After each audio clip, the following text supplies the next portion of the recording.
प्रेम प्रणाम जी। सभी सुंदर साथ जी के चरणों में प्रेम प्रणाम जी। सुंदर साथ जी, बहुत प्यारा प्रोमो अभी अभी आपके सामने रखा गया। सुंदर साथ जी ने प्रोमो के द्वारा बता दिया कि आज हम क्या लेने वाले हैं। बहुत सारे, 1 घंटे के अंदर हमें अपने अंदर दीपक जलाने हैं। तो किस किस ने कौन कौन से दीपक जलाए इस 1 घंटे में, वो तभी पता चलेगा अगर हम बिल्कुल अटेंटिव होकर और सुंदरता से राज जी के चरणों में बैठेंगे उनसे बात करने। तो सभी अपने कैमरास ऑन कर लीजिए, मेरी रिक्वेस्ट है आपसे। तो वंदो सतगुरु से स्टार्ट करेंगे। हमारे बीच में हीर है, तो सुंदर साथ जी हीर वंदना के लिए आएंगी। प्रणाम जी हीर। प्रेम प्रणाम जी सुंदर साथ जी, सभी के चरणों में प्रेम प्रणाम जी। वंदो सतगुरु चरण को, करूं सुप्रेम प्रणाम। अशुभ हरण मंगल करण, धनी श्री देव चंद्र जीना।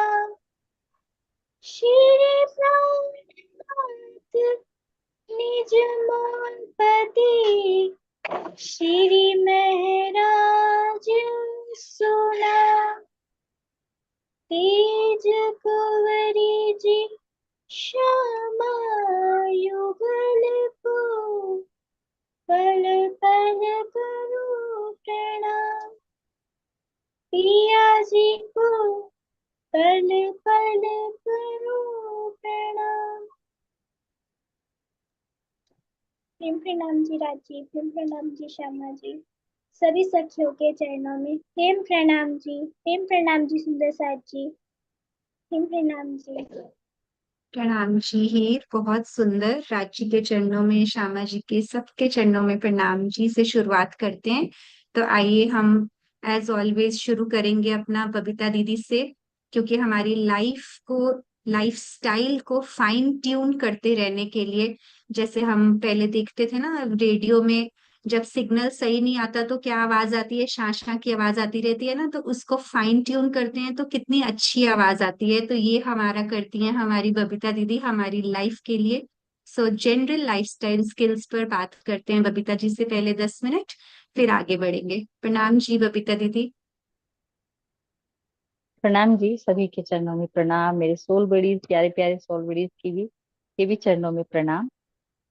और अभी हम लोग बहुत सुंदर सा एक प्रोमो देख रहे थे। पहले तो मैं हीर को कहूंगी, भाई हीर तुम्हारी आवाज बहुत बहुत मीठी है, बहुत प्यारी है। सुनते ही मुझे बहुत ही अच्छा लग रहा था कानों को, बहुत सुंदर। अभी हम लोग एक प्रोमो देख रहे थे। प्रोमो में श्री रामचंद्र जी को, सीता जी को ऐसे दिखा रहे थे, कितनी सुंदर कपल, ऐसे लग रहा था कितना सुंदर आदर्श कपल, प्यारा सा एकदम फिट एकदम, है ना। और हमारा सबका आदर्श भी।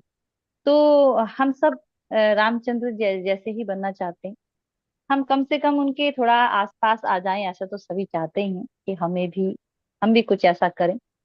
तो उसके लिए मैं एक बात बस कहना चाहूंगी कि देखिए, जितने भी हमारे महापुरुष हुए, चाहे कोई किसी ने कुछ भी अचीवमेंट किया हो, चाहे कोई संत रहा हो, या फिर इस संसार में भी किसी ने कुछ अचीव किया हो, आईएएस ऑफिसर हो, डॉक्टर बना हो, कोई प्रिंसिपल हो, कुछ भी हो, या फिर कोई संत हो, महापुरुष हो, वैज्ञानिक हो, सबने ही कुछ ना कुछ, जिसने भी अचीव किया है, उसके अपने कुछ सिद्धांत रहे हैं जीवन के। कुछ प्रिंसिपल्स को उन्होंने फॉलो किया है, और कुछ उनके रूल्स रहे हैं जीवन को लेकर, कि उन रूल्स पर वो बहुत ही स्ट्रिक्टली उन रूल्स को उन्होंने फॉलो किया है। कुछ भी कर दिया, कुछ भी जब मन किया कुछ किया, जो मन नहीं किया नहीं किया, ऐसा करके कोई भी वहां तक नहीं पहुंचा जहां तक वो आज हमें एक परिणाम के रूप में और एक आदर्श के रूप में जो हमारे सामने वो हमें दिखाई देते हैं। यानी कि उन्होंने उन प्रिंसिपल्स को बहुत स्ट्रांगली फॉलो किया है, तब जाके वो ऐसे बने। ठीक है।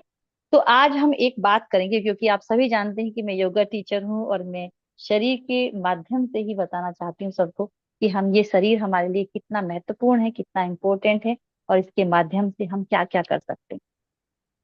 जैसे देखो, आजकल क्या है, कितने स्टूडेंट्स यहाँ पर, कितने सारे यहाँ पर जो भी लोग हैं यहाँ पर, सोल बडीज हैं जो अभी हमारे सामने हैं, कितने ऐसे हैं कि जो रात को जब मन करे कि 10 बजे, 10:30 बजे तक सो जाते हैं यहाँ पर। कितने लोग यहाँ पर कि 10, 10:30 बजे सो गए, फिर 4 बजे सुबह उठ गए।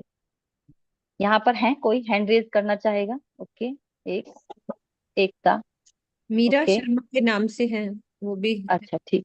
ओके, ठीक है, मतलब 2-4 लोगों को हम ये कह सकते हैं। लेकिन मैं अपने घर में भी देखती हूँ, बहुत सारे मतलब बच्चे भी हमेशा ही बोलते हैं कि हमारी जो क्रिएटिविटी है ना, कि हमारी क्रिएटिविटी जो है रात को ही जागृत होती है। हमारी जो भी हम करना चाहते हैं, और वो रात को मैं उन्हें हमेशा बोलती हूँ, भाई सुबह को जल्दी उठा करो, तुम रात को लेट तक क्यों जगते हो, फिर सुबह लेट तक उठते हो, कि नहीं सारी क्रिएटिविटी फूटती रात को है हमारी। तो ऐसा नहीं है एक्चुअल में। हमारा लाइफ स्टाइल जिस तरह का होता है, हमारी क्रिएटिविटी भी समझ लो उसी तरीके से भी ट्रांसफॉर्म होना शुरू हो जाती है। आप रात को यदि आप एक निश्चय, सबसे पहले अगर हम एक जीवन का एक लक्ष्य बना के चलें, अपने जीवन का एक लक्ष्य तो सभी का होता ही है ना, चाहे कोई भी लक्ष्य हो, ऐसा नहीं कि परमात्मा को पाना ही सबका लक्ष्य होता है, सबके अपने अपने अलग अलग लक्ष्य होते हैं। तो कोई भी जो लक्ष्य होता है, सबसे पहले तो एक जीवन का गोल होना बहुत ज्यादा जरूरी है। फिर इस गोल को फॉलो के करने के लिए हमें कुछ चीजों का जो इम्पोर्टेंट है, क्योंकि वो गोल जो पूरा होता है इसी शरीर से पूरा होता है, और इसी मन की इच्छा से शुरुआत होती है इसकी। ये शरीर अगर थोड़ा सा भी बीमार होता है, कुछ भी इसमें दिक्कत होती है, तो सबसे पहले वो गोल हमारा कहाँ पे चला जाता है हमें पता नहीं चलता। तो सबसे पहले सुबह उठना क्यों इतना ज्यादा जरूरी है, क्यों कहा जाता है कि सुबह उठना बहुत ज्यादा जरूरी है, और रात को हमें थोड़ा जल्दी सो जाना चाहिए। हमारा बॉडी किस तरीके से काम करती है कि 11 बजे से लेकर सुबह 3 बजे तक हमारा लीवर, वैसे तो लीवर सारा दिन काम करता है, लेकिन 11 बजे से 3 बजे तक हमारा लीवर सबसे ज्यादा काम कर रहा होता है। और लीवर का सबसे ज्यादा काम क्या है?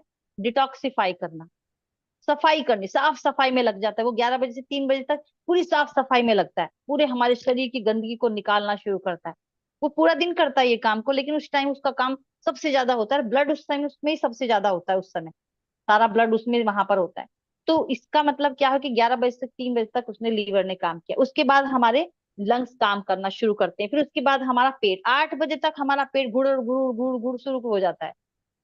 लेकिन क्या हुआ कि अगर हम मान लिया 2 बजे सो रहे हैं रात को, तो लीवर को सफाई का कितना टाइम मिला? 1 घंटा।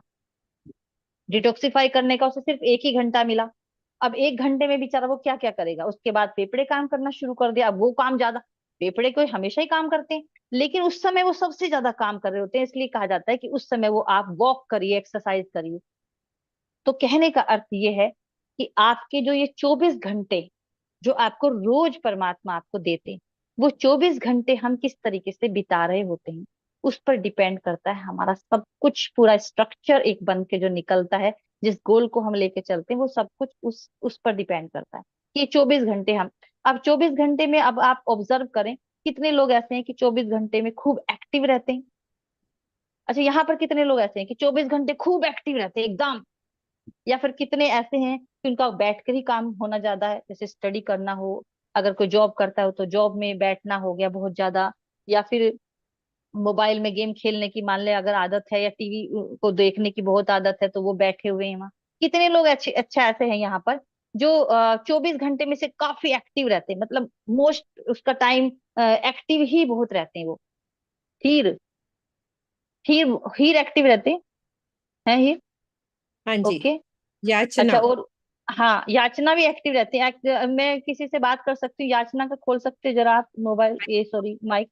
याचना खोलो बेटा। हाँ, याचना बताएगी मुझे। याचना, क्या कैसे आप इन 24 घंटों को कैसे प्रणाम जी। कैसे कर। जी जी, प्रणाम। प्रणाम जी। पहले कैमरा जी। ऑन करो प्लीज। ओके हाँ, ओके। याचना से हम सुनेंगे, ठीक है? वो कैसे, कैमरा उसकी क्यों बंद दिनचर्या करती कैसी। है? हाँ। हाँ, याचना बता बेटा। ऐसा है कि जैसे कभी कभी कॉलेज जाते हैं तो हम ज्यादातर एक्टिव ही रहते हैं। बस से आना जाना तो एक्टिव ही होता है। कभी कभी ऐसा हो जाता है कि मतलब एनर्जी बिल्कुल डाउन भी हो जाती है। ठीक है। ज्यादा कर लेते हैं ना तो थोड़ा। हाँ, और जब कॉलेज नहीं तो जाते कोर्ट तो। वगैरह मतलब कॉलेज नहीं जाते तो घर में होता है, थोड़ा घर का काम वगैरह में मम्मी के साथ कर लेते हैं। स्टडी कर लेते हैं। थोड़ा बाहर भी घुमाते हैं। अच्छा, बस यही रहता है आपका। ये तो थोड़ा सा ही एक्टिव का पार्ट रहा आपका, अगर असलियत में देखा जाए तो। जो घर में थोड़ा बहुत काम कर लिया, थोड़ा सा इधर उधर हो गए हम। देखो, हाँ 24 घंटे में से हमें ऑब्जर्व करना है रोज अपने आप को, हम कितना एक्टिव रहे। और जैसे अभी अभी याचना ने कहा कि हम कभी कभी बैटरी डाउन भी हो जाती है हमारी। तो एक्टिव रहने का इसका मतलब क्या है कि कभी कभी हमें बैटरी को, हमें रिचार्ज भी करना होता है अपनी बैटरी को। बैटरी को रिचार्ज करने की भी बहुत सारे तरीके हैं। जैसे हम अभी बैठे हैं, ये हमारी बैटरी रिचार्ज हो रही है इस समय। अभी डिस्चार्ज नहीं हो रही, इस समय हमारी बैटरी रिचार्ज हो रही है। दूसरा, जब हम चितवनी में बैठते हैं, हम मेडिटेशन में बैठते हैं, ध्यान में बैठते हैं, तो वो हमारी बैटरी रिचार्ज होती है। या फिर जो भी आपका पसंदीदा कोई भी काम हो इस तरह का जो आपकी एनर्जी को रिगेन आप कर पाते हो, उस एनर्जी को, है ना, रिक्रिएट कर पाते हो आप अंदर अपने। तो वो जो टाइम होता है आपका, वो भी आपका होना बहुत ज्यादा जरूरी है। अगर आपने बहुत ज्यादा एक्टिव एक्टिव एक्टिव हो गए तो भी आपका बैलेंस बिगड़ जाएगा, और आप बहुत ज्यादा स्थिर स्थिर हो गए तब भी आपका बैलेंस बिगड़ जाएगा। यानी कि आपको एक संतुलन में रहना, बैलेंस में रहना बहुत ज्यादा जरूर हो जाता है अपने गोल को पाने के लिए। भले ही आप राज्य को पाना भी चाहते हैं, वहां भी आपको एक्टिव होना पड़ेगा थोड़ा। अपने शरीर को आपको एक्टिव रखना पड़ेगा, तब आपको एक स्ट्रक्चर मिलेगा। अब रात को उसके लिए क्या करना होगा आपको? रात को आपको जल्दी थोड़ा सा सोने का अभ्यास करना होगा। अब कोई लोग रात को, जैसे मान लिया 1 बजे नींद आती है, मुझे तो 1 बजे से पहले नींद नहीं आती किसी भी हालत। तो आप क्या करें, अपना सोचे कि मुझे 1 बजे नींद आती है, लेकिन भाई आज तो मैं पौने 1 बजे सोऊंगा, चाहे कुछ भी हो जाए। 15 मिनट पहले सोना है मुझे। आज मैं 15 मिनट पहले सोए, फिर उसके बाद भाई आज मुझे 12 बजे सो जाना है किसी भी हालत। और ऐसे करते करते हो सकता है कि आपको थोड़ा 1 महीना जैसे स्ट्रगल करना पड़े। लेकिन उसके बाद जब आप उठोगे सुबह को, पता चला आप सुबह को उठ गए 6 बजे। 6 बजे उठे या 5 बजे उठे, 6 बजे उठ गए। उठते ही सबसे पहले आप देखा बाहर को, थोड़े घूमे, और आपको लगा कि अरे मेरे पास तो आज टाइम है, और थोड़ा बाहर को चलो, थोड़ा जब टाइम है तो थोड़ा चलो एक्सरसाइज कर लेते हैं, थोड़ा बाहर को घूम आते हैं। ठंडी हवा लगी, बाहर को घूम के आए अच्छे से आपको। आप यकीन मानिए, जब आप अच्छी आदतें जब आप अपने अंदर कल्टीवेट करना शुरू करते हैं, डेवलप करना शुरू करते हैं, तो अच्छी आदतों के साथ बहुत सारी और भी अच्छी ही आदतें आपके साथ आना शुरू हो जाती हैं। यानी कि आप एक्सरसाइज करना शुरू कर दिया आपने, फिर देखा अरे आज तो अच्छा सा लग रहा है, थोड़ा हम एक्टिव से, बस 2 मिनट और लूंगी, कि हम तो थोड़ा सा एक्टिव से हो लग रहे हैं, आज तो पूरा दिन बहुत अच्छा चला गया मेरा। चलो थोड़ा सा, बबीता मैम ऐसे बोलती हैं तो थोड़ा चलो थोड़ा गहरा डीप ब्रीदिंग भी कर लेते हैं। थोड़ा डीप ब्रीदिंग के लिए भी वो बोलती हैं कि थोड़ा डीप ब्रीदिंग कर लेते हैं, चलो आज देखते हैं इसको करके। पार्क में बैठे थोड़ा डीप ब्रीदिंग कर ली, अरे आज तो बहुत अच्छा हुआ। और धीरे धीरे आप देखेंगे कि बहुत सारी चीजें ऐसे, आप रात को 10 बजे फटाफट आपने मोबाइल एक साइड किया, ठक, और सो गए, और सुबह वही फिर 5 बजे उठे, और कोई ऐसे ही फिर आपकी दिनचर्या चलनी शुरू हो जाती है। तो सबसे पहले ये चीज आप जरूर से जरूर करना शुरू करिए, जितने भी यहाँ पर स्टूडेंट्स हैं। और भोजन के, जो भी भोजन आप लें, उसमें 70% आपके भोजन में पानी होना बहुत ज्यादा जरूरी है। कि पानी वाला भोजन आप लें, जिसमें जैसे फल और फ्रूट में ऑटोमेटिकली जितनी भी नेचुरल चीजें, उसमें 70% पानी ऑटोमेटिक ही होता है। तो इसलिए उस तरह की चीजों को ज्यादा लेना शुरू करें। और धीरे धीरे देखेंगे कि आपके शरीर में और मन में किस तरीके से परिवर्तन आना शुरू होता है, कैसे कैसे चेंजेस आने शुरू होते हैं। आप मुझे जरूर से जरूर बताना। समय कम है, वरना तो मैं और भी आपको और भी थोड़ा चीजें बताती और टिप्स देती आपको। थैंक यू वेरी मच इतना समय देने के लिए। फिर मिलते हैं हम, लेकिन फिर से मिलूंगी इस टॉपिक पे, फिर से हम बात करेंगे और थोड़ा ज्यादा समय लेकर बात करेंगे, ठीक है? Thank you very much. प्रणाम जी दीदी, बहुत सुंदर, कम समय में भी आप बात पूरी बता देते हैं।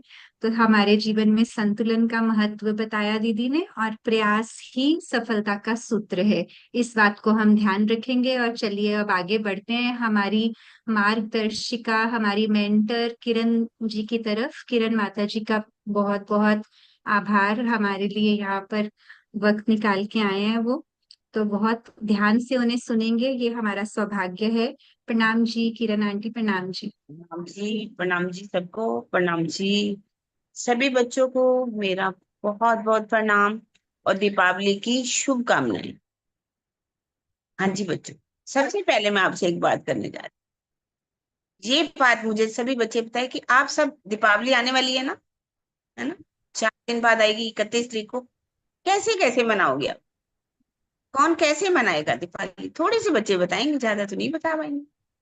कैसे मनाओगे बच्चों?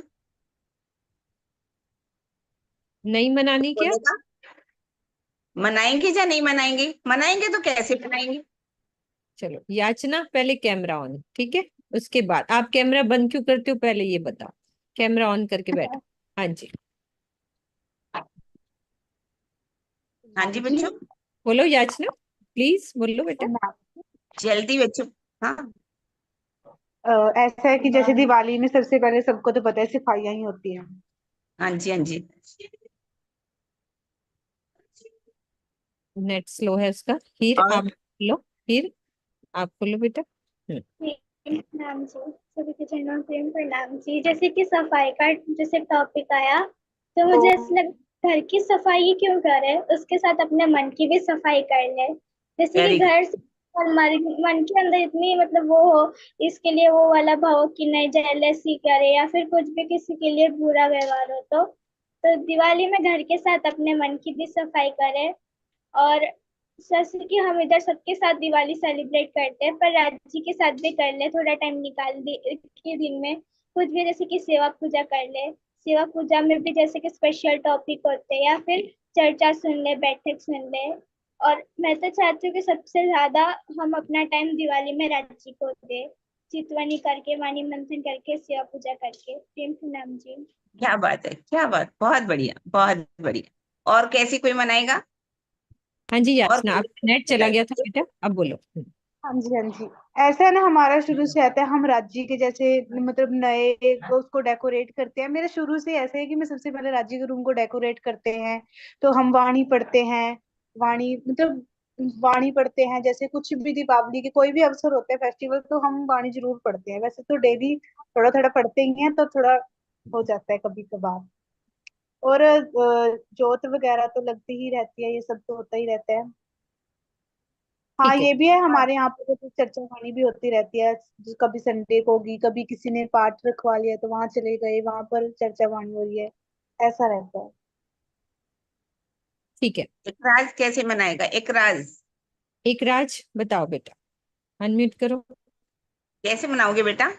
जी, इस बार तो हमारा दिवाली नहीं है, लेकिन हर रोज अब ये सिक्किम में हम नेपाली लोग का एक अलग तरीके से हम मनाते हैं। तो हम यहाँ पे एक होता है कि पहले दिन में लड़कियां आती है और भैलेनी करके कुछ होता है, वो गाती है गीत। पहले दिन में वो गीत गाते हैं और ये आशीष देती है घर को। तो पहले दिन हम लक्ष्मी के लिए रखते हैं, और दूसरे दिन लड़के लोग देवसी खेलने जाते हैं। देवसी एक होता है हमारे यहाँ नेपाली में। तो हम सब घर में जाके देवसी मनाते हैं। और तीसरे दिन को भाई टीका होता है, जहाँ पे बहन भाई को, अपने भाई को टीका लगा के वो आशीष देती है। तो ऐसा ही होता है। बहुत अच्छा, बहुत अच्छा। तो ठीक है, बहुत अच्छा आप सबने बताया। सारे बच्चे हमारे राज्य से जुड़े हुए हैं, तो सारे राज्य के हिसाब से दीपावली मनाएंगे। लेकिन वैसे देखा जाए तो दीपावली क्यों मनाई जाती है? हमारे यहाँ भारत में दीपावली का त्योहार जो है विशेष रूप में मनाया जाता है, क्योंकि ये कहा जाता है कि आज के दिन, दीपावली के दिन, जो देवी लक्ष्मी थी ना, जब मंथन हुआ था, तो वो समुद्र में से निकली थी आज के दिन। बहुत से लोग इसलिए मनाते। और जैसे जैनी लोग होते हैं ना, जैनी लोग, जैनियों का पता है ना आपको? महावीर स्वामी, आज के दिन उनको मोक्ष प्राप्त हुआ था। और जैन लोग वाले भी आज के दिन दीपावली को बहुत अच्छी तरह से मनाते। और जैसे कि आपने दयानंद सरस्वती का नाम सुना होगा, दयानंद सरस्वती सुना है ना सबने। तो उन्होंने हमारे देश में से अज्ञानता को दूर करने के लिए, जो कुरीतियां थी उनको दूर करने के लिए आर्य समाज की स्थापना भी आज के दिन ही की थी। और देखिए हरमंदिर साहब सबने देखा है, गोल्डन टेम्पल जानते हो, हरमंदिर साहब के बारे में सुना है ना सबने, अमृतसर के अंदर है। उसकी स्थापना भी आज के दिन ही, शिलान्यास जो था ना आज के दिन ही किया गया था। और आज के दिन ही पांचों पांडव, कुंती, द्रौपदी, सभी जो 12 वर्ष का वनवास और 1 वर्ष का अज्ञातवास काट करके वापिस आए थे। इसलिए सब लोग आज के दिन को बहुत खुशी से मनाते। और दीपावली हम सब भी खुशी से मनाते हैं। और क्यों मनाते हैं सबको मालूम है, क्योंकि आज के दिन कहा जाता है, दीपावली दिन ही राजा रामचंद्र जी अर्थात मर्यादा पुरुषोत्तम श्री रामचंद्र जी 14 वर्ष का वनवास काट करके जब अयोध्या वापस आए, तो सब ने घी के दीपक जला करके खुशियां मनाई। पहले जो लोग थे घी का दीपक जला करके खुशी मनाते थे, दीप जलाते थे। धीरे धीरे घी का दीपक बंद हुआ तो सरसों के तेल के दीपक जल पड़े। और आज तो आप क्या देखेंगे कि घी के दीपक, तेल के दीपक बंद होके पानी के दीपक जल पड़े। पानी से भी दिए जला रहे। तो इस तरह से आज के दिन ही सभी लोग क्या करते हैं, खूब खुशियां मनाते हैं। घर की साफ सफाई क्यों की जाती है, क्योंकि बारिश का मौसम निकल करके जाता है ना। बारिश का मौसम के बाद कीड़ा पतंगा सब घरों में आ जाता है। तो सबको चाहिए कि अपने घरों की सफाई करते हैं, ताकि किसी तरह का कोई कीड़ा इत्यादि ना रहे। विशेष कारण ये होता है, लेकिन लोगों ने एक बना लिया कि सिर्फ सफाई जो करनी है दीपावली पे ही करनी है। नहीं, हमेशा ही घर को साफ रखना चाहिए। जैसे जैसे कि बहुत सुंदर अभी हमारी उसने क्या बताया, मुझे नाम नहीं, कि हमें अपने दिल को भी साफ करना है। जब तक हम अपने दिल को साफ नहीं करेंगे तो कैसे, जरूरी है ना, साफ होना बहुत जरूरी। साथ जी साफ हुए बिना अखंड में क्यों पहुंचत, चेत सको सो चेतियो पुकार कहे मां। अब सभी सभी दुनिया वाले जितने भी है, रामचंद्र जी, श्री रामचंद्र जी की पूजा करते हैं, है ना, सबको मालूम है। रामचंद्र जी के चित्र की पूजा करते हैं।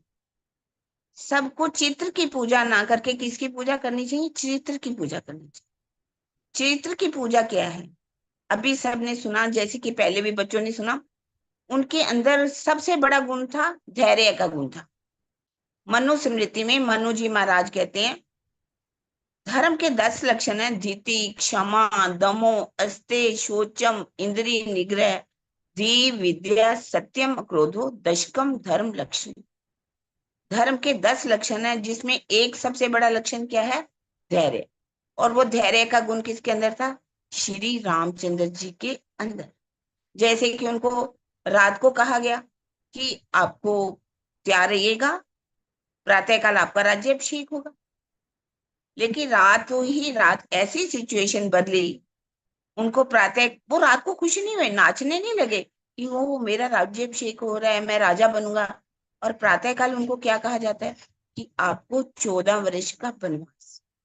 तब वो उदास भी नहीं हुए, एक तरह से सामान्य रूप में बिल्कुल समानता जैसा उनके अंदर गुण था, धैर्य का गुण था। ये गुण हमारे अंदर भी सबके अंदर होना चाहिए। और देखिए सबसे बड़ी बात, किस कारण से उनको 14 वर्ष का वनवास मिला, उनकी माता ककई। ककई माता इतना प्यार करती थी रामचंद्र जी को, भरत से भी ज्यादा प्यार करती थी। आपने देखा होगा कि सांप का विष होता है ना बच्चों, सांप का विष वो भी उतर जाता है, बिच्छू काटे तो उसका भी विष उतर जाता है। लेकिन कोई जहर जो विष जो है कानों में भर देता है ना, वो विष नहीं उतरता। ककई के अंदर किसने विष भरा, मंथरा ने। क्या कहा, अरे आपके बेटे को भरत को राज्य मिलना चाहिए और रामचंद्र जी को वनवास मिलना चाहिए, और आप क्योंकि कैकेयी राजा दशरथ से एक सहायता करने के कारण राजा बहुत खुश हुए थे। उन्होंने कहा मांगो, क्या मांगती हो कैकेयी? उन्होंने के वक्त आने पर, समय आने पर मांगोगी। तब उसने 2 वरदान मांगने के लिए उन्होंने कहा था, 2 वरदान मांगनी थी, और 2 वरदानों में अपने भरत के लिए राज्याभिषेक मांग लिया और रामचंद्र जी को 14 वर्ष का वनवास। पर रामचंद्र जी के अंदर कितना बड़ा गुण था, धैर्य का भी गुण था। उन्होंने कहा नहीं, ये मेरी माता है, अगर वो वनवास में नहीं जाए तो राजा तो बनते, राजा रामचंद्र कहलाते, लेकिन मर्यादा पुरुषोत्तम राम वो कभी भी नहीं कहला सके। और वो गए, और उसके बाद उनका गुण देखिए, सबसे बड़ा गुण, उन्होंने जाति पाति को बिल्कुल भी नहीं माना। जिस समय वो जा रहे थे तो उन्होंने सबको कह करके गए कि कैकेयी माता से कोई भी किसी तरह का भेदभाव नहीं रखे। कैकेयी मेरी माँ है, मेरी माता है, उसके अंदर कोई भावना नहीं है, सब उसे प्यार करें, किसी तरह से भी गलत विचार उसके लिए नहीं आना चाहिए। और जब वो गए वनवास के लिए, भाई का प्यार, सबसे भ्राताओं का प्रेम दिखाया। भाइयों में प्रेम होना चाहिए। आज कोई भी, सब राम राम तो करते हैं, लक्ष्मण लक्ष्मण तो करते हैं, कोई भाई लक्ष्मण है? कोई नहीं। आज छोटी छोटी बात के लिए सब लड़ते हैं, छोटी सी जमीन के लिए लड़ते हैं, जायदाद के लिए लड़ते हैं। और एक भाई है लक्ष्मण, जो चल पड़ते हैं अपने भाई राम के साथ। और देखिए, आज सभी सीता माता की बात तो करते हैं। आज कौन है सीता माता? क्या किसी ने भी उनके गुणों को जीवन में अपनाया? सीता ने चाहती तो अयोध्या में भी रह सकती थी, राजा जनक के पास भी रह सकती थी, लेकिन नहीं, उसने कहा जहां मेरे राम वही मेरी अयोध्या, वही मेरा मिथिला। और चल दी अपने पति जी के साथ, राजा रामचंद्र जी के साथ वनवास में। जब कहते सरयू नदी पार करने लगे थे तो केवट, केवट को उन्होंने गले से लगाया। केवट को जब उतरने लगे तो उन्होंने कहा, अपनी मुंदरी दी, कहते मेरे पास पैसे तो नहीं, आप इस मुंदरी को रख लीजिए। कहने लगे नहीं, आपने मुझे, मैंने आपको नदी पार कराई, तो अब समय आने पर मुझे भवसागर पार कराना। तो उन्होंने केवट को कितना गले से लगा लिया, जात पात को खत्म किया, उनके अंदर कोई भेदभाव की रेखा नहीं थी। और उन्होंने भीलनी के जा करके बेरों को भी खाया। भीलनी कई वर्षों से इंतजार कर रही थी कि कब मेरे राम आएंगे, कब राम आएंगे। आपने भजन सुना होगा, अभी कुछ समय, 1 साल पहले अयोध्या का जब उद्घाटन हुआ तो एक ही भजन सब गाया करते थे, आएंगे आएंगे राम आएंगे, मेरी कुटिया दे पाग आज खुल जानेंगे, राम आएंगे। कैसे वो क्या करती थी, बहुत से पेड़ थे, सब पेड़ों में से जाती थी, बेर उतार के लाती थी। कौन से पेड़ के ज्यादा मीठे, कौन से पेड़ के बेर ज्यादा मीठे, और जब मेरे रामचंद्र जी आएंगे तो मैं उनको खिलाऊंगी। जब आए, इच्छा थी ना, रखा उन्होंने इच्छा कि मेरे प्रिय आएंगे, रामचंद्र जी आएंगे, और रामचंद्र जी आए।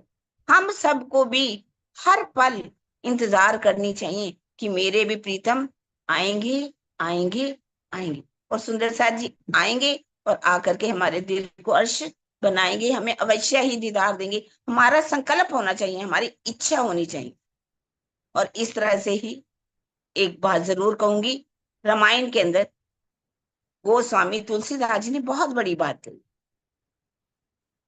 ढोल गवार शूद्र पशु नारी, ये सब ताड़न के अधिकारी। इस बात जो दोहा है, इसको लेकर के सब औरतों के ऊपर जुल्म ढाते हैं, उसका गलत मायना निकालते।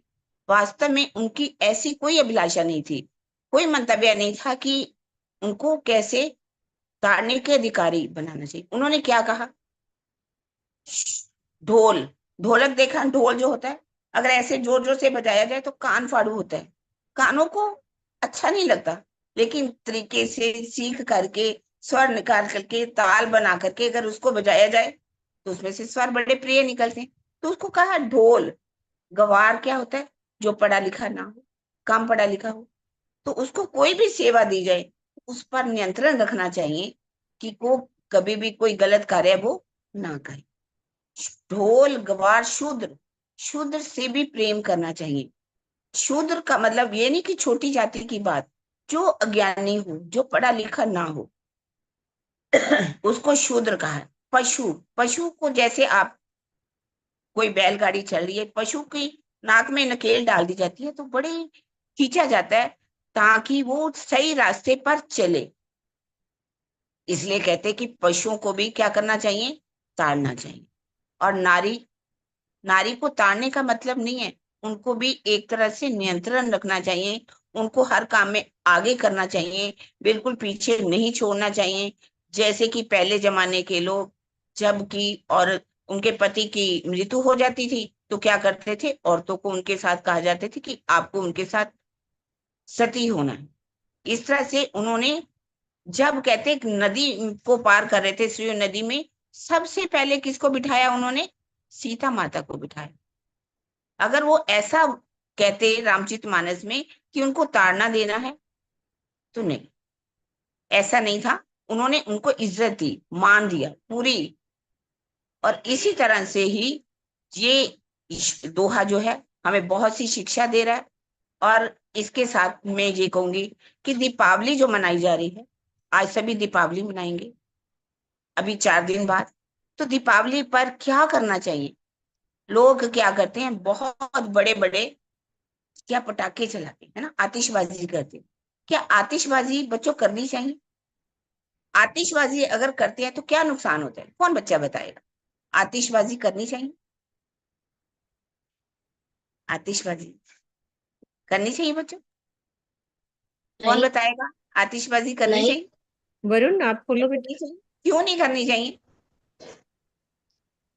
आकाशबाजी वातावरण वातावरण को नुकसान पहुंचता है, इसलिए नहीं हाँ, करना। और पक्षियों को भी नुकसान भी करता है इसलिए।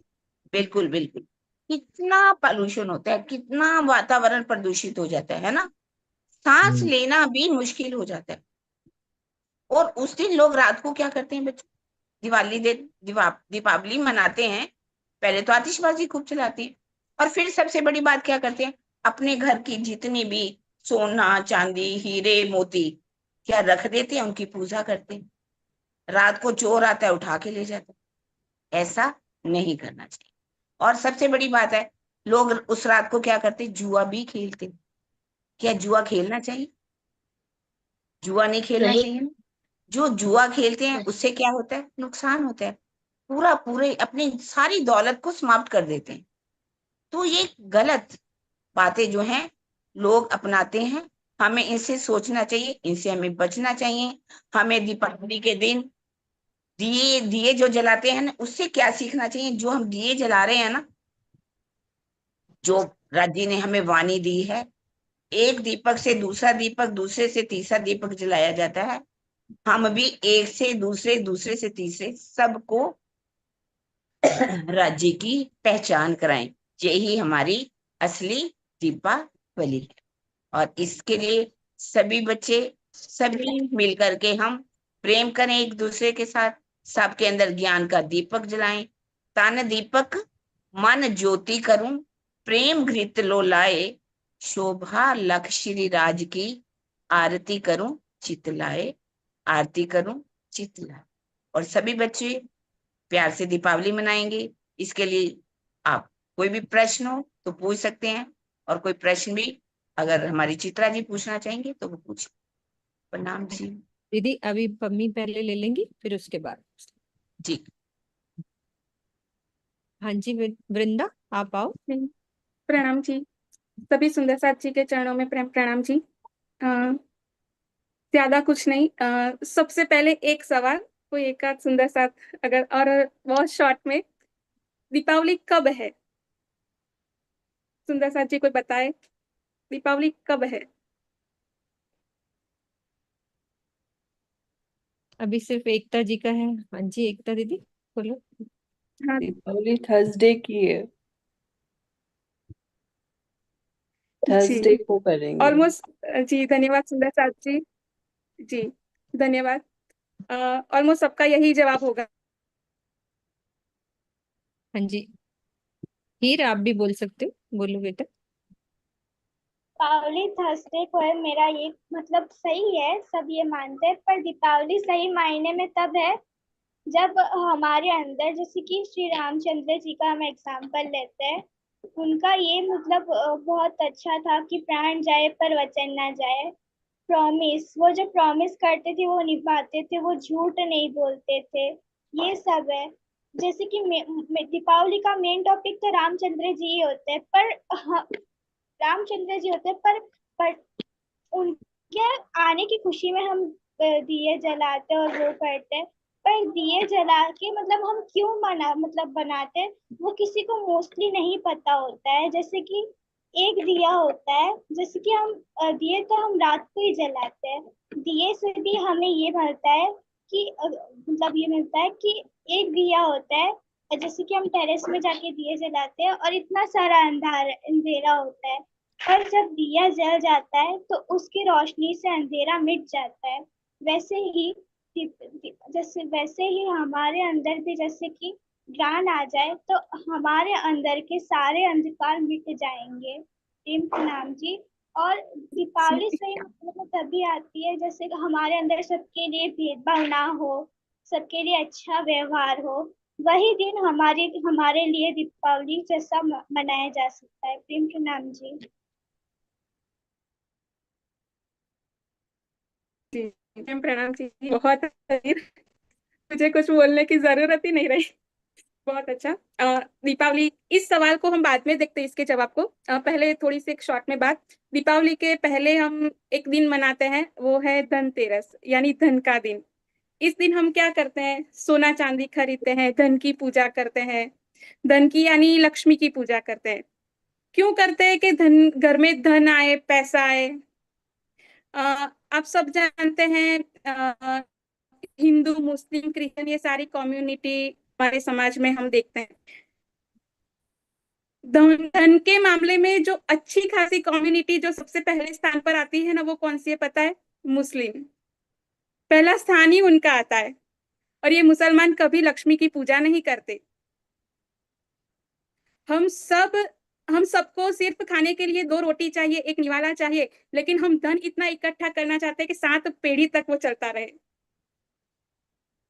दुनिया में सबसे अमीर व्यक्ति की बात करें आज 2024 की इस समय में, तो एलन मस्क का नाम जो है और बिल गेट्स का नाम सबसे ऊपर आता है। ये वो लोग हैं जिन्होंने कभी भी लक्ष्मी की पूजा नहीं की, धन की पूजा नहीं की, फिर भी वो सबसे धनिक है आज। इसलिए ऐसे कर्मकांड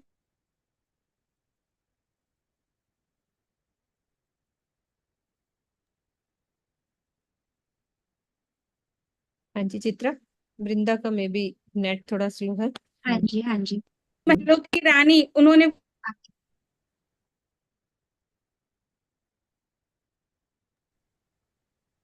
जी, तो हाँ अब। वृंदा के कहने का भाव तो मुझे लगता है हम सबको समझ में आ रहा है कि वो एग्जाम्पल्स दे रही थी बिल गेट्स की और एलॉन मस्क की। कोई तो धन है। कैसे, हाँ जी, वृंदा आप एक बार थोड़ा सा रिपीट कीजिए, आप अपनी पिछली 1-2 लाइंस रिपीट कीजिए, अब आ गया नेट। हाँ जी। जी। अ, दुनिया में सबसे अमीर व्यक्ति के नाम देखे आपने कि 2024 में एलन मस्क और बिल गेट्स का नाम सबसे ऊपर आता है। ये वो लोग हैं जिन्होंने कभी भी धन की पूजा नहीं की, फिर भी वो सबसे धनिक है। इसीलिए ऐसे कर्म कांड से हम हमेशा बच के रहे। ये धन की पूजा हमारे लिए नहीं है। अब राम जी की बात आप सबने सुनी। राम जी के साथ सीता जी उनकी परछाई बन के चले हैं। देखिए, महलों में रहने वाली रानी, उन्होंने सब कुछ एक पल में त्याग दिया। उन्होंने वनवास पसंद किया। क्यों? क्योंकि उनका धन, वो वैभव, वो महलों में नहीं, उनके पति में है। तो अब हम सुंदर साथ का धन क्या है? तो हम सुंदर साथ का धन क्या है? तो इसके लिए वाणी में चौपाई है। હવે આવ્યું ધન અવિનાશી, દુઃખ દાવાનલ ગયું નાસી, હૃદય ગ્રહુ લીલા વિલાસી, હવે તે કરું હું प्रकाशी। हवे धन आव्यू अविनाशी, ये वो धन है जो हमारे पास वो अविनाशी है, इसका कभी नाश नहीं हो सकता। इस संसार के सारे धन नाश हो सकते हैं, पर जो हमारे पास जो धनी ने धन दिया है ना, उसका कभी नाश नहीं हो सकता।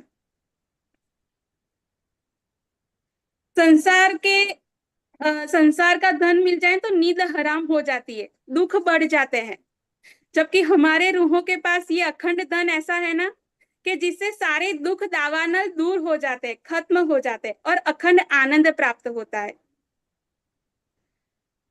अब जो पहला सवाल पूछा गया कि दीपावली कब है, तो हम रोज सेवा पूजा में सुबह की मंगला आरती में ये लाइन बोलते हैं, आज हमारे घर आनंद उत्सव दीप दिवाली सोहेरे, आज रंगनी रेल वही मरो वहलो जी मंदिर वस्यारे।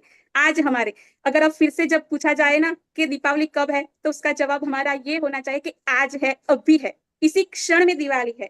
दिवाली कोई भविष्य में नहीं है, 31 तारीख को नहीं है, 1 तारीख को नहीं है, हमारे लिए तो दिवाली इसी क्षण में है। कब? जिस तरह से राम जी अयोध्या वापस आए 14 साल का वनवास काट के, तो सभी ने उस अमावस्या की रात की अंधेरी रात को दीवों से दीपक से जगमगा दिया, यानी उजाला कर दिया। तो इस जो लाइन है ना सेवा पूजा में बोलते, आज रंगनी रेल वही मरो वालो जी मंदिर वस्यारे, जब हमारे वाला जी राज्य हमारे मन मंदिर में, दिल मंदिर में बसते हैं ना, उस क्षण हमारी दिवाली है। राम के आने से हमारी दिवाली है या नहीं ये जरूरी नहीं, धनी हमारे दिल में बसते हैं, वो क्षण दिवाली है। तो ये आज शब्द जो पहला है ना, वही हमारे लिए है। दीपावली कब है? तो आज है, अभी इसी क्षण में, इसी प्रेजेंट मोमेंट में है। तो अब अगर ये सवाल आप सबसे पूछा जाए कि दीपावली कब है, तो सबका जवाब क्या होगा सुंदर साथ जी? आज। आज है, अभी है। अभी है। अभी है, बिल्कुल। तो बस हम इसी बात को हमेशा याद रखें कि इस दीपावली के आनंद को हम हर क्षण लेते जाए, यही हमारा निज आनंद है। वाणी में मतलब सेवा पूजा में हम एक और लाइन भी कहते हैं, तन दीपक मन ज्योति करु प्रेम घृत लो लाए। दीपक जलाने हैं तो इस तन रूपी दीपक में, हमारी मन की ज्योति में वो प्रेम का घी डालते रहे और ये लौ जगाते रहे। इस इसीलिए हम इसको तारतम ज्ञान कहते हैं। तारतम का अर्थ ही यही दीपक हमारे अंदर जलना चाहिए कि हमारी तम रूपी ये जो अमावस्या की रात है दिल में, वो हट जाए और वो तार, वो जो ज्ञान है उसका दीपक हमारे दिल में जलता रहे। तो आप सभी सुंदर साथ जी के चरणों में प्रणाम जी।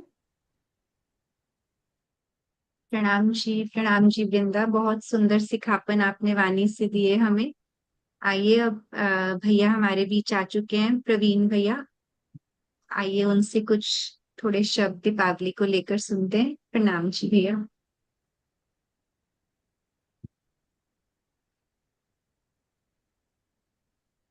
हाँ जी।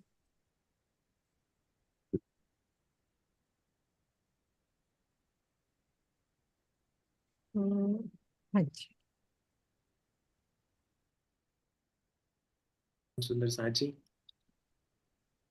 मेरी आवाज आ रही है सबको? हाँ जी, अब आ रही है प्रवीण जी। थोड़ा सा आज यहाँ इंटरनेट का प्रॉब्लम है, तो हो सकता है कि बीच में कनेक्शन जो है थोड़ा डिस्टर्ब रहे। और आज आप सबने मर्यादा पुरुषोत्तम श्री राम के जीवन के बारे में सुना सबसे। कबीर जी ने एक बहुत सुंदर बात कही थी। कबीर जी ने लिखा था कि माथे तिलक हाथ माला बाना, लोगन राम खिलौना जाना। कि लोग अपने सिर पर तिलक सजा लेते हैं, हाथ में माला ले लेते हैं और तरह तरह के वस्त्र धारण कर लेते हैं। माथे तिलक हाथ माला बाना, लोगन राम खिलौना जाना। लोगों ने राम को खिलौना बना लिया है, लोगों ने परमात्मा को खिलौना बना लिया। वाणी में भी कई बार इस बात को उठाया गया है और श्री जी ने खुद कहा कि दूध तो देखा नहीं, देखा ऊपर का फेंक। दूध को नहीं देखते उसके उबाल को देखते हैं, उसके फेन को देखते हैं। आप देखो, अब दीपावली का समय है, पूरे भारत के अंदर चारों तरफ धूम मची हुई है, डांडिया हो रहे हैं, गरबा हो रहे हैं, आप जिस भी बाजार में जाइए सेल लगी हुई है। एक दीपावली के 2 महीने के अंदर भारत में सबसे ज्यादा बिक्री होती है। लोग नए कपड़े खरीदते हैं, पूरे घर को सजाते हैं, खूब आनंद उत्सव है। हजारों तरह की मिठाइयाँ दुकानों पर सजी हुई हैं, जहां भी जाएंगे भीड़ ही भीड़ दिखाई देगी।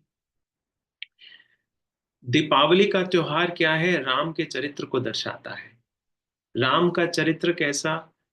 कि जिन्होंने धर्म की रक्षा के लिए अपना सब कुछ छोड़ दिया, जो बड़े से बड़े महल को छोड़ करके जंगल में जाने को तैयार है। भाई का प्रेम कैसा है?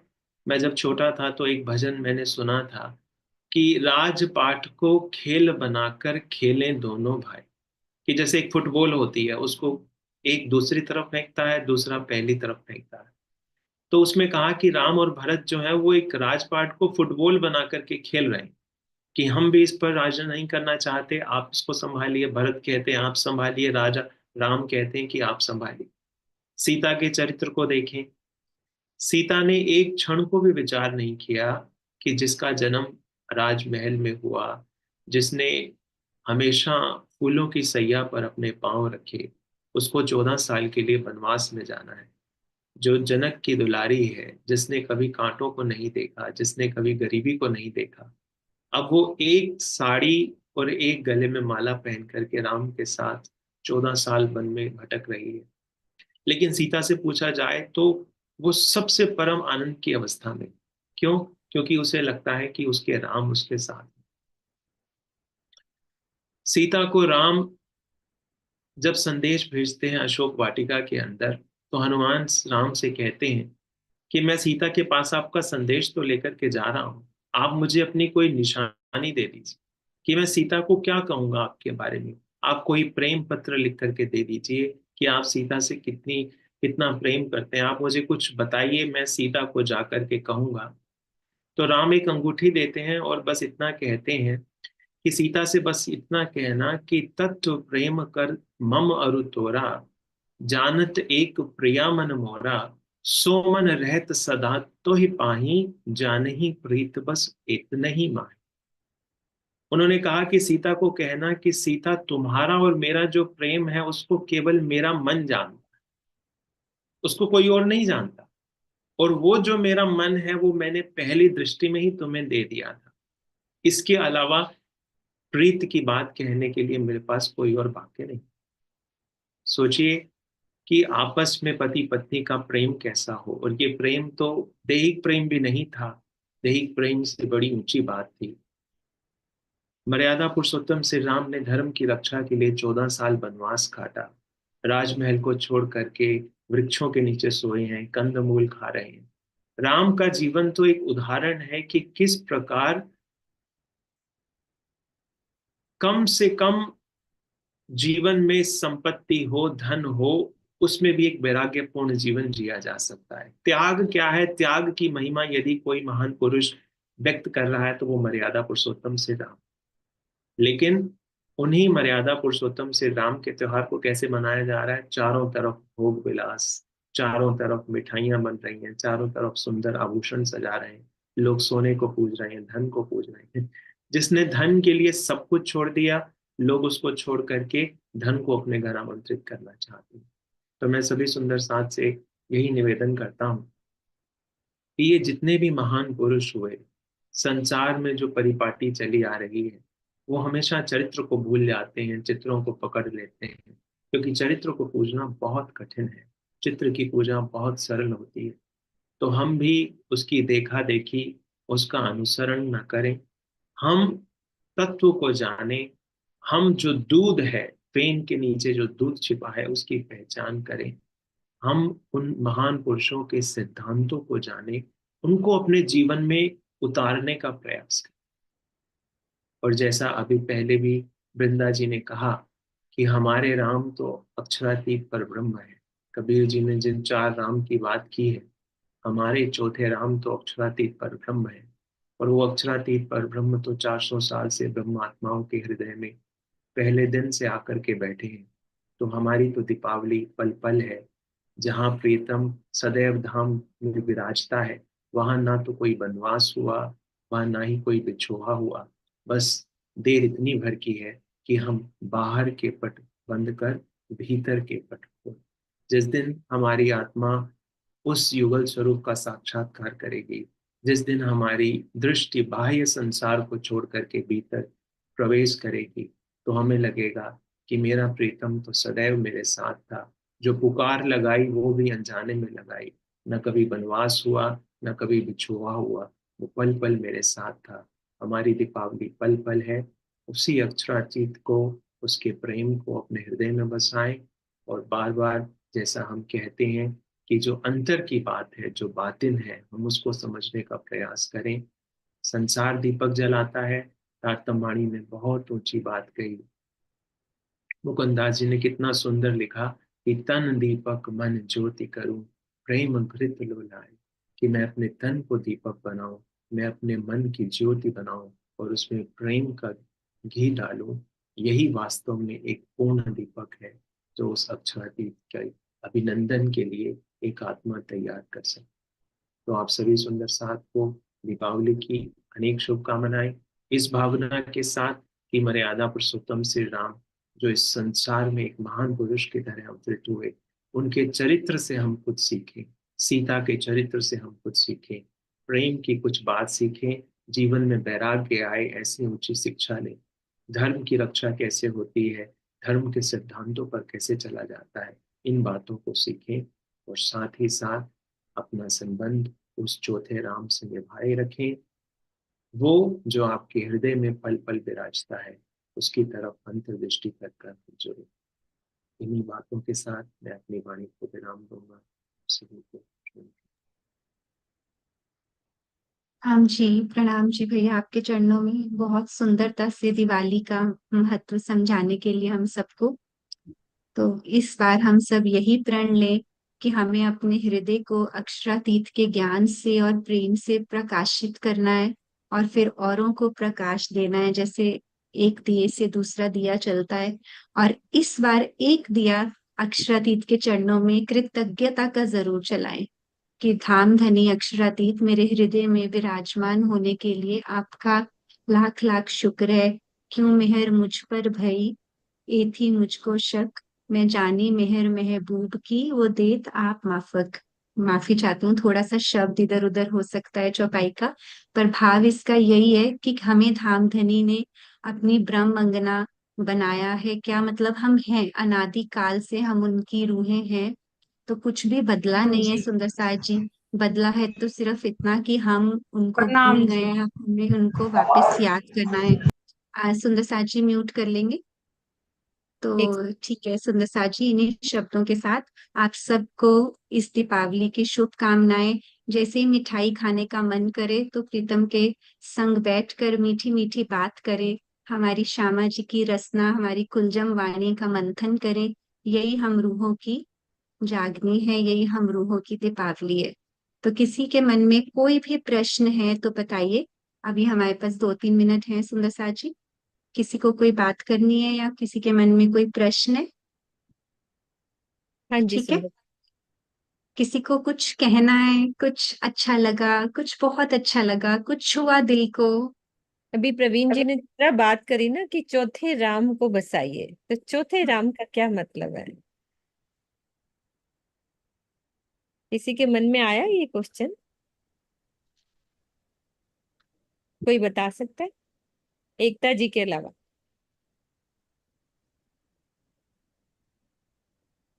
हाँ राधिका आप बताओ। प्रणाम जी, प्रणाम जी सुंदर साहब जी। मेरी आवाज आ रही है मतलब? आ रही है बेटा, आ रही। चौथे राम जो मतलब मेरे अक्षरातीत पारब्रह्म परमात्मा है, उन्होंने उन्हीं को मतलब बताए हैं अपने दिल में बसाने को। किरण श्री दीदी राज। हाँ किरण दीदी आप क्लियर करो। हाँ जी बच्चों, कबीर जी ने बहुत अच्छी बात कही। एक राम दशरथ का बेटा, एक राम घट घट में लेटा, एक राम का जगत पसारा, एक राम इनसे भी न्यारा। यहाँ जो दीपावली मनाई जा रही है वो किस रामचंद्र जी की बात की जा रही है? राजा राम, मर्यादा पुरुषोत्तम, एक राम जो दशरथ के बेटे थे, एक राम दशरथ का बेटा, एक राम घट घट में लेटा, वो कौन है? आदि नारायण, जिन्होंने कहा एको हम बहु श्याम, मैं एक हूँ बहुत हो जाऊं, जिसके प्रति में जीव जितने भी चेतन जीव है सबके अंदर है ना। तो एक राम का जगत पसारा, कौन राम? वो अक्षर ब्रह्म, जिन्होंने जिनके मन का स्वरूप कौन है? आदि नारायण, क्योंकि उन्होंने ही सृष्टि को बनाया, इसलिए उनके लिए कहा गया एक राम का जगत पसारा, एक राम इनसे भी न्यारा। वो कौन है राम?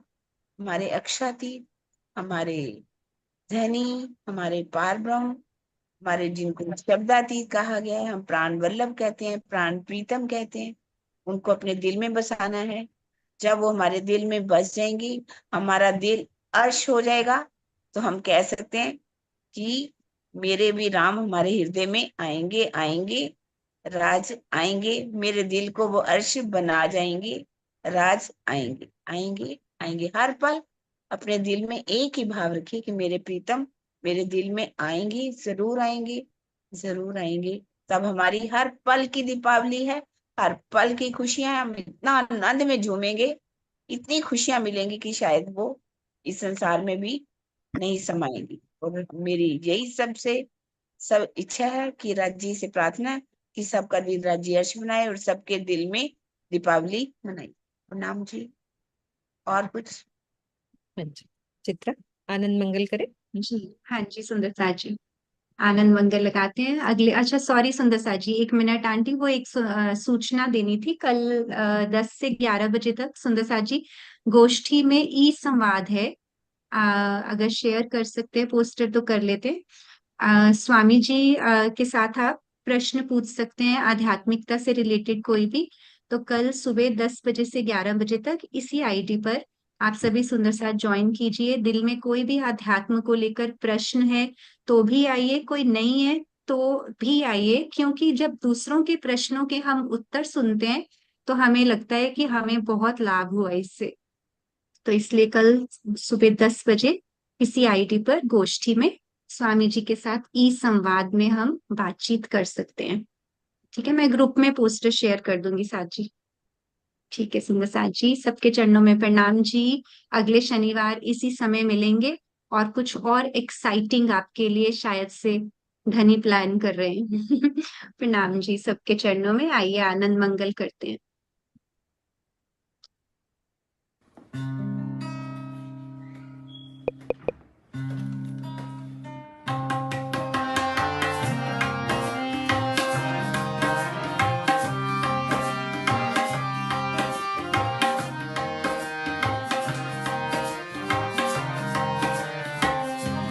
सदा आनंद मंगल में रहिए, सदा आनंद मंगल में रहिए, सदा आनंद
मंगल में रहिए, सदा आनंद मंगल में रहिए।